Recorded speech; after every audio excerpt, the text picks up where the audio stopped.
Welcome to the Moon and Gemini podcast. I am your witch in residence, April Edwards. Today we are sitting with the new moon in Aries, a moment that marks the first lunar seed of the astrological year. New moons are always beginnings, but this one carries a different weight. Aries is the first sign of the zodiac, the place where the cycle starts again. If Pisces dissolves what has finished, Aries ignites what is ready to begin. This is not the quiet beginning of contemplation. It is the beginning of movement. A new moon occurs when the sun and moon occupy the same degree of the zodiac. Symbolically, the conscious mind and the emotional body align. The inner world and the outer world briefly agree. Seeds can be planted, intentions take root, but the sign that hosts the new moon shapes how those beginnings unfold. In Aries, beginnings are rarely subtle. Aries is cardinal fire. It initiates, it acts, it leaps before certainty is guaranteed. This is the sign of the pioneer, the warrior, the one who moves first even when the path is unclear. The new moon in Aries asks a simple but profound question. Where in your life are you ready to begin again? Not just because everything is perfectly prepared, but because waiting any longer would mean denying your own momentum. Aries energy is often misunderstood. It is sometimes described as impulsive, impatient, or aggressive, but underneath those qualities is something more fundamental.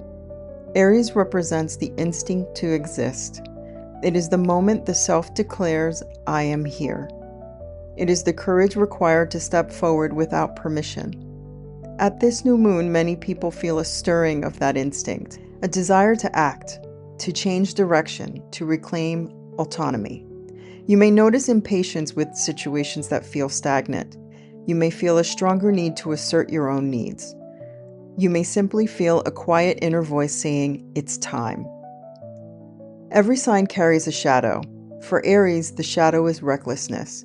The desire to begin can sometimes outrun wisdom. This is the energy of acting before understanding the consequences, of charging forward simply to prove that movement is happening. The new moon does not require that. Aries energy is powerful when it is honest, not when it is rushed. The question is not, what can I start immediately? The question is, what deserves my courage? Not every idea needs action, but the one that truly matters will keep returning. Spiritually, the Aries new moon is about self-sovereignty. Throughout the zodiac cycle, we learn many lessons about relationships, compromise, and collective responsibility. Aries reminds us that before we can engage with this world, we must first know ourselves.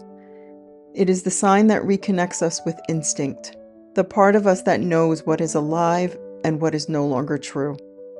When the moon renews itself here, it invites us to rediscover that instinct, to ask where we have been quiet when we needed to speak, where we have waited when we were ready to move, and where fear of change has kept us standing still.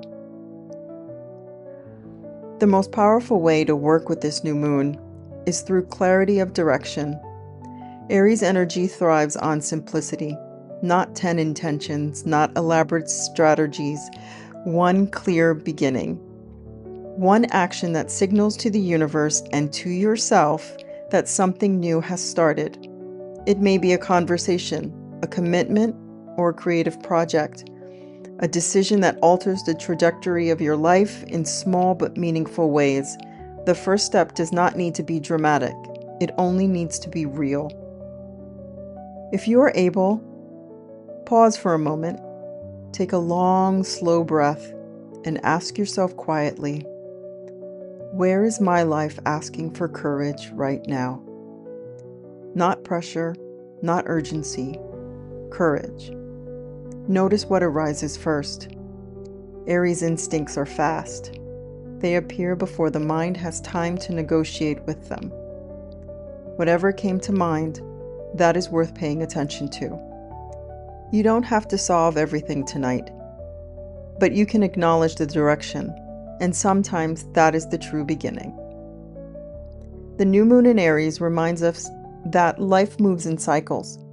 Every ending eventually creates the space for a beginning, and beginnings rarely arrive fully formed. They arrive as impulses, as sparks, as quiet inner declarations that something new wants to exist. Your job is not to control the entire path. Your job is simply to answer the spark. One honest step is enough. This work grows through word of mouth.